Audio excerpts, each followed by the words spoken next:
Inilabas ng dating Pangulong Rodrigo Duterte ang ilang pahinaan niya ng Bicam Report kung saan ipinapakita rito na mayroong mga bahagi na blanco o patlang sa halaga ng nakalaang pondo. Ito yung mga blanco.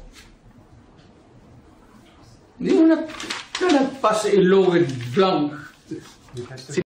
Kasama ng dating Pangulo sa podcast ang dating congressman na si Isidro Ungab na siyang nakapansin at naghayag ng mga nakita niyang blanco o may mga patlang sa tapat ng halaga ng nakalaang pondo. May mga blanco. Nasyak nga ako.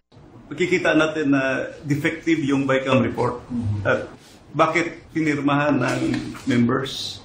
So the House and the Senate ratified defective Bicam report. In other words, apektado yung ating GAA. Dahil dito, ayon din umano kay dating Pangulong Duterte, walang bisa ang 2025 pambansang budget at hindi ito dapat na ipatupad. Para kaaniyang nag-issue ng tseke at bahala na ang sekretary na maglagay ng halaga na gusto nila. Para ka nag-issue ng check niya ng blanco to. Ano yung sabihin?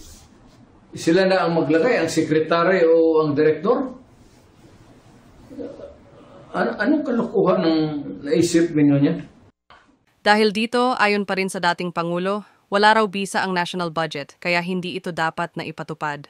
Ito raw ay falsification of law, perjury na mga criminal action na maaari nilang ikakulong. Kaya naman iminumungkahi ng dating Pangulo na ito ay kanilang itama o baguhin. Remind Congress.